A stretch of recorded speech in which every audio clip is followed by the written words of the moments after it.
Ustedes saben, el próximo lunes es el último día de clases virtuales y a partir del 22 empiezan los periodos evaluativos, que algunos maestros les van a poner examen escrito y otros proyectos. En mi caso, ese proyecto como se los he comunicado. Y los que deban tarea tienen hasta el lunes 21 para ponerse al día. eh, a las 8 de la noche como se ha acostumbrado. Si debes alguna tarea, puedes entrar a tu plataforma de Classroom, revisa allí si todos los subiste correctamente, si todos están calificados correctamente, si no, pues si debes alguno, lo tienes hecho y nada más no se subió correctamente, favor de subirlo, por favor, para que no tengan dificultades con su promedio final. Y el día de mañana, a los que me indique dirección, les hago llegar la guía para que terminen de elaborar su proyecto. El proyecto es este que estamos viendo. Nada más que el producto final me lo va a entregar hasta el día 29 de junio. Muy bien. Como les decía, el tema que vamos a ver hoy es características y función de los artículos de opinión, postura del autor y formas de validar los argumentos.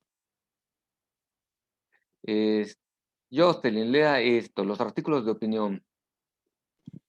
¿No dicen los artículos de opinión? Sí, En los artículos de opinión, como se ha mencionado, se manifiestan puntos de vista de las periodistas o ¿qué dice? Inclusiva inclusive, de los periódicos, ya que como menciona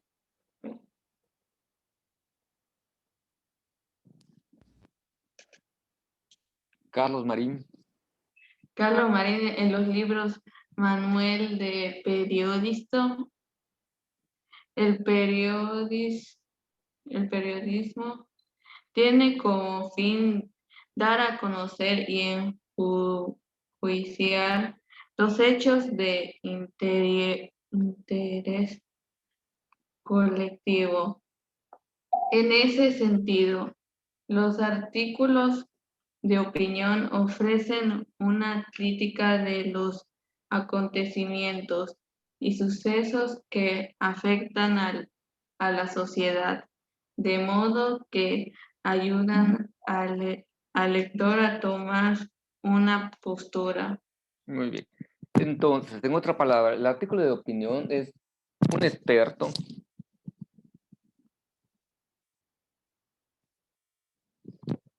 en el tema, da su punto de vista acerca de algún suceso de carácter relevante a nivel colectivo, o es decir, que interesa a muchas personas dentro de una sociedad. Y este va a ser una especie de juicios valorativos en donde va a manifestar si está a favor o en contra del hecho acontecido y como que va a poner o delegar responsabilidades del hecho o suceso. Los que leen el artículo o los que escuchan el artículo eh, se ponen a favor o siguen la idea o la opinión que está compartiendo el articulista o se ponen en contra de él, pero también creando algunos argumentos que les ayuden a justificar por qué piensan de uno u otro modo. Los articulistas generalmente, los articulistas de opinión generalmente son periodistas, generalmente son gente dedicada a no solamente, a diferencia de los reporteros que toman las notas y presentan las noticias, donde solamente plasman aquello que acontece, los periodistas de opinión crítica, ellos, después de haber recabado los datos sobre el hecho acontecido, ponen su punto de vista o comentan o critican el el hecho.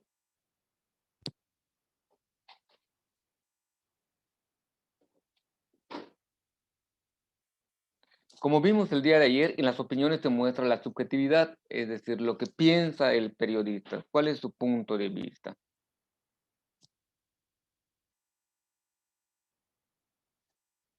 Existen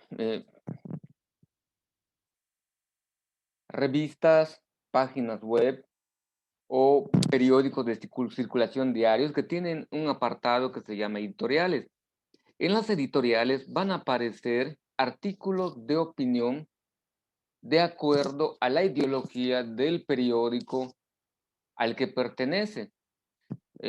Hablemos de los, de los periódicos de Yucatán. Los más conocidos son el Diario de Yucatán, Por Esto,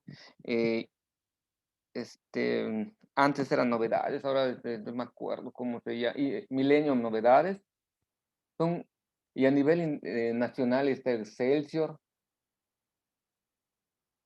Estos periódicos tienen un apartadito que se llama editorial y generalmente no va a aparecer el nombre del periodista.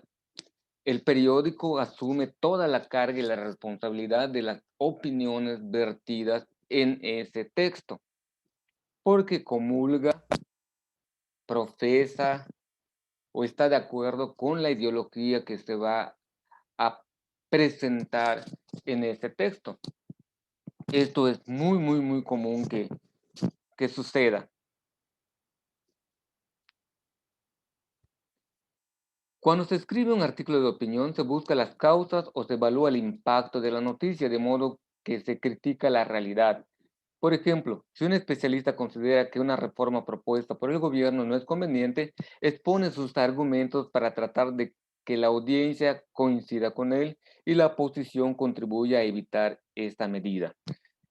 Prácticamente, como les decía en la clase del día martes, los artículos de opinión tienen la finalidad de cambiar tus puntos de vista, de hacer que tú compartas la opinión o te pongas de parte de el que está escribiendo, y es lo que ustedes necesitan practicar en este proyecto. El tema que les voy a dar es un tema polémico, es el regreso presencial a clases en tiempos de pandemia. Pros y contras. Ustedes van a redactar un artículo donde van a ponderar cuál va a ser su punto de vista sobre si regresar o no a clases presenciales en tiempo de pandemia.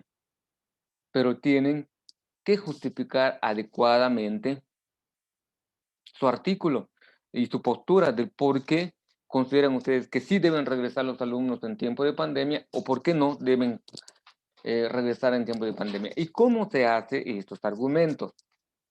Aquí está el listado. Primero, citas textuales. ¿En qué consiste esto? Flori, léalo, por favor.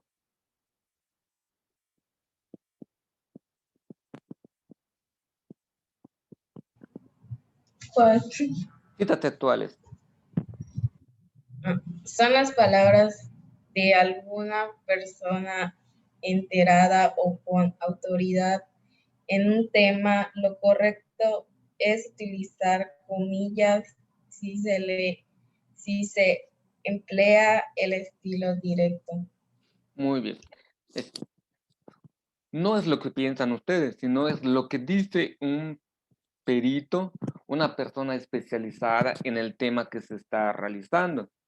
Y ustedes nada más utilizan sus palabras de él para decir, como lo dice el premio Nobel en física, como lo dice el secretario de Educación, como lo dice el maestro fulanito de tal, pero esas son palabras de otras personas. Y cuando se cita, se ponen los dos puntos, se abren las comillas, se pone lo que dijo y se cierran las comillas. Porque estás citando la opinión o estás citando el escrito de alguna otra persona. Datos de investigación. Ruth, léalo, por favor.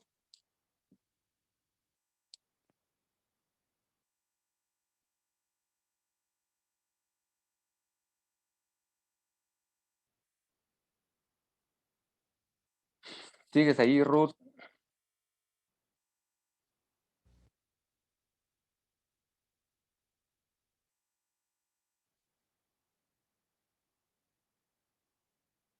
Jimena, lea, por favor. Son resultados estadísticos u otro tipo de dato, ¿qué dice? Duro. Duros, cifras que se derivan de estudios científicos de laboratorio o observaciones de campo. Aquí tiene que ver mucho con entrevistas, encuestas, por eso la cuestión de datos duros, es decir, cifras. Por ejemplo, ¿qué les parece este argumento que dieron?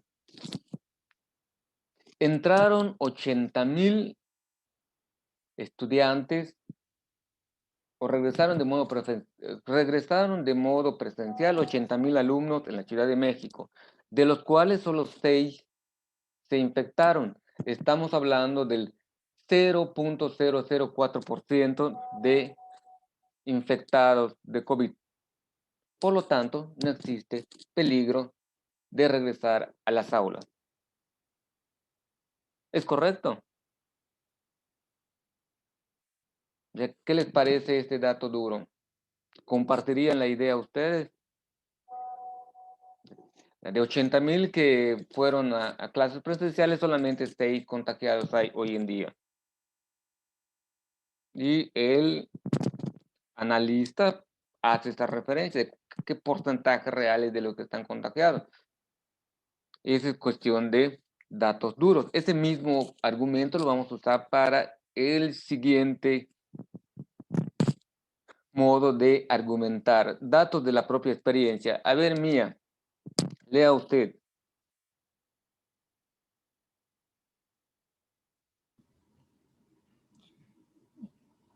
Datos de la propia experiencia. El autor apela a su experiencia por haber vivido la noticia o ser parte de ella, de modo que se adjudica la autoridad para emitir un juicio. Muy bien. Pensemos en un padre de familia de la Ciudad de México. ¿Qué le respondería al investigador? Son datos duros, pero son seres humanos. Le respondería algo así como, es muy cierto que poca gente se ha contagiado, pero si usted tiene hijo, señor investigador, y se contagia, ¿cuál va a ser su postura que va a tomar? ¿Que regresen o que no regresen los niños? Esto es muy importante con la cuestión de los datos. Los estadistas les encanta meter datos, así como para minimizar el impacto que pueda tener alguna nota. Terremoto de 7.5 grados en China. La ciudad tiene 17 millones de habitantes y se murieron 8,000 personas. O sea, no es tan relevante, puede decir un estadista, pero hay 8,000 personas, digo, fueron 8,000 muertos y hay una cantidad muy significativa de personas que están en duelo por haber perdido un ser querido. Y considerando cómo es China, que tienen una norma o una costumbre que solamente tienen un hijo por familia, posiblemente si se murió un papá o una mamá en el terremoto, pues se queda huérfano el niño, o si se muere el hijo, se quedan sin hijo, porque solamente tienen a uno. Y el impacto que pueda tener este suceso o este hecho es mucho más fuerte. Y esto es una misma información, les repito, puede ser utilizado argumentando adecuadamente para estar a favor o en contra de alguna postura. Como les decía en la clase acerca de los concursos de belleza. Hay quienes están a favor, hay quienes están en contra. Les di ambos argumentos. Yo en todo momento trato de mantenerme neutro en este aspecto, pero ustedes, cuando vayan a hacer su trabajo, tienen que verse cuál es su postura, qué es lo que han decidido. ¿Sale? Así que cuando yo lea su artículo, quiero ver que ustedes están diciendo por qué quieren que se regrese a clases presenciales o por qué no quieren que se regrese a clases presenciales durante el tiempo que dure la pandemia. Para ello tendrán que investigar un poco sobre este tema.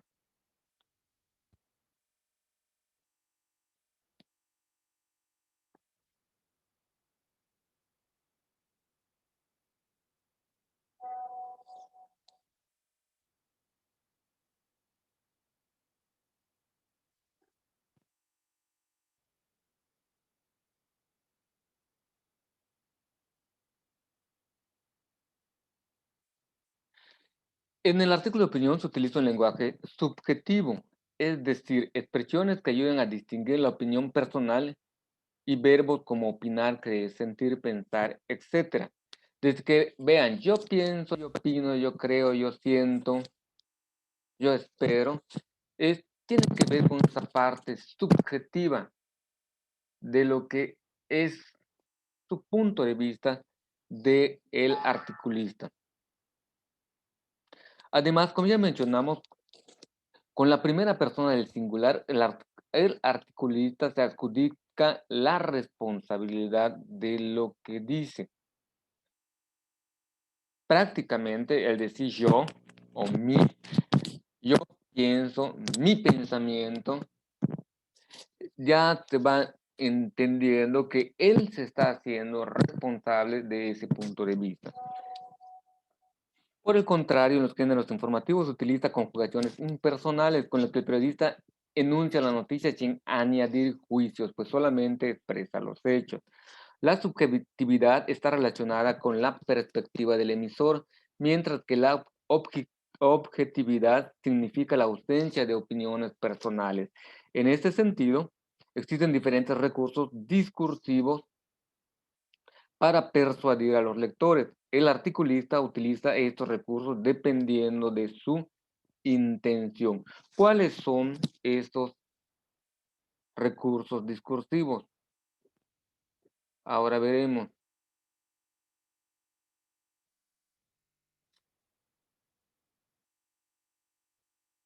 Grado de certeza. Lea, por favor, Vanessa.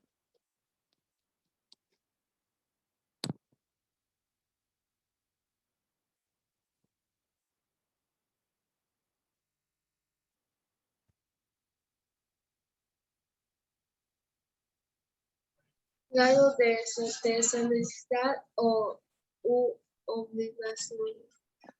El articulista emite un juicio en la que se busca la respuesta de algún involucrado en la noticia, de modo que apela a la certeza. Necesidad u obligación, por ejemplo, estoy un poco ocupado, es menester, okay. O deberíamos cambiar la actitud ante. Bueno, son expresiones que va a dar pie para que ustedes puedan poner lo que piensan. Estoy poco seguro, es menester que debemos cambiar de actitud ante. Estas frases introductorias o para dar continuidad a una idea son indispensables para que ustedes persuadan al lector, es decir, hagan que los lectores compartan la idea que ustedes tienen. Argumentos de autoridad. Puedes leer, Javid.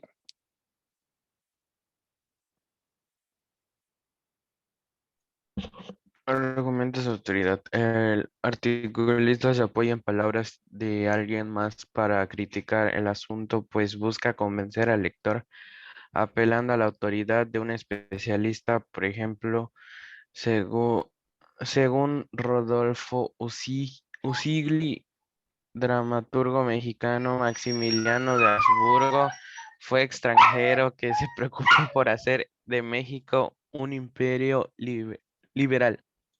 Muy bien. Como aparece aquí, están citando a alguien que es especialista en el tema y sobre todo de un aspecto que es contrario al nacionalismo que se nos enseña aquí en México.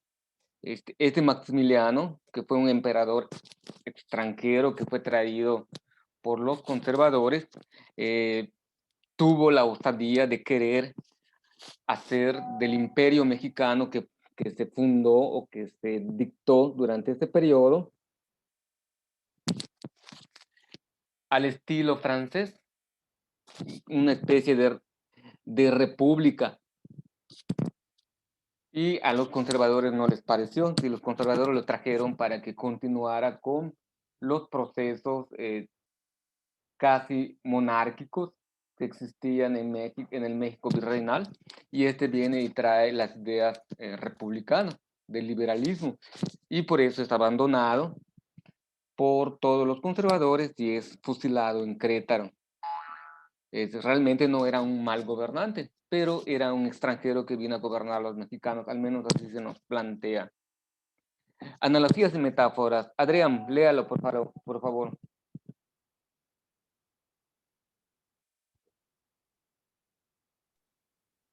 Analogía y metáforas y comparaciones. Eso, ¿no? Sí.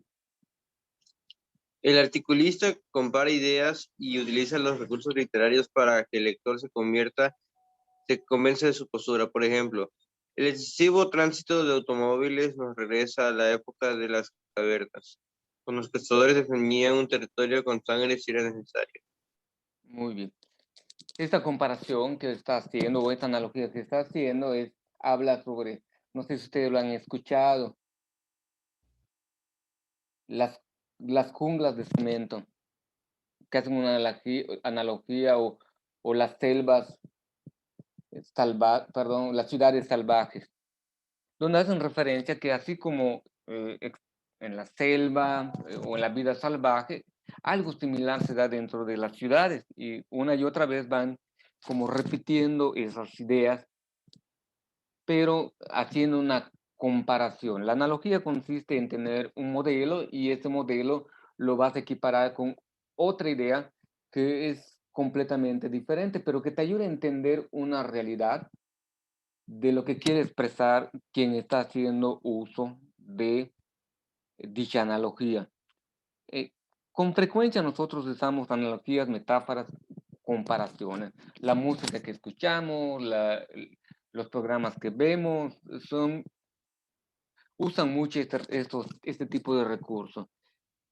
Criterio sapiencial, se refiere a la sabiduría tradicional. Léalo, por favor, Emily, como dice la abuelita. Criterio sapiencial. Sí. El autor persuade por medio de refranes, máximas, proverbios o dichos populares, de modo que el lector se identifique con esas expresiones y adopte su postura. Por ejemplo, habrá que recordar al político quien con lobos anda, aullar se enseña. Muy bien. Sí. Aquí, cuando venga el caso, es muy común si el público al que se van a dirigir es un público popular o es un público con baja formación académica, es muy útil hacer recurso de esta sabiduría del pueblo o sabiduría sapiencial, con los proverbios, refranes que existen. De hecho, ustedes saben que en cadena nacional existe un programa que está dedicado a eso, te cuenta toda una historia para que al final te digan un dicho. ¿qué está haciendo? Él está haciendo, están usando el criterio sapiencial. Y como va dirigido está dirigido específicamente al público mexicano, al popular, pues tiene bastante aceptación este tipo de programa. Y van a poner otro de este artista, creo que se llama Chaparreando, se va a llamar el programa, donde aparecen con una frase como esta, como te veo, me vi, como me ves, te verás. Le dice un viejito a un joven. También es parte del criterio sapiencial. Proyectar experiencias. Jimena, ¿puede leer, por favor? El articulista plantea posibles experiencias del lector para convencerlo de la postura planteada. Por ejemplo, ¿cuántas veces no ha utilizado algún transporte público y los conductores los ha tratado descortésmente? Así quiere un aumento en las tarifas. Si su servicio es peor, aun cuando en incrementos anteriores se ha comprometido a cambiar, ¿hasta cuándo seguiremos con un transporte de mala calidad? Muy bien, gracias. Aquí se va a partir de experiencias, pero no solamente experiencias de lo que el sujeto ha vivido, pero aunque lo hable en primera persona, experiencias de vida de la humanidad. Todos de alguna manera hemos sufrido el desabasto de agua en tiempos de sequía. Todos hemos sufrido por las últimas situaciones que ha habido en los cortes de energía eléctrica que derivan en el fallo del sistema de Internet que nos afecta directamente. Y en nuestra experiencia, aunque de repente, pues no sé si hay alguien pudiente allá que tenga, por ejemplo, sistema satelital que no dependa absolutamente de los tendidos ni eléctricos ni digitales, porque además de que tiene sistema satelital, tiene en su casa fotoceldas que generan la energía para su casa y tiene un acumulador súper enorme que toda la energía que va obteniendo de la luz solar se almacena en eso y cuando ya no hay servicio eléctrico en la comunidad, ellos siguen como si absolutamente nada pasara y como su servicio es digital, es satelital, les sigue llegando la señal y ellos pueden seguir teniendo una vida como que nada hubiese pasado fuera. Pero esos son muy pocos que existen aquí en México. En Yucatán no sé si hay alguien que esté en esas condiciones, pero en general todos sufrimos lo mismo. Se va la energía eléctrica y afecta a toda la comunidad. Cae el sistema del Internet y nos afecta a todos. Es parte de una experiencia colectiva que uno puede asumir como propia y lo puede utilizar o, como dice ella, proyectar en el discurso que va redactando.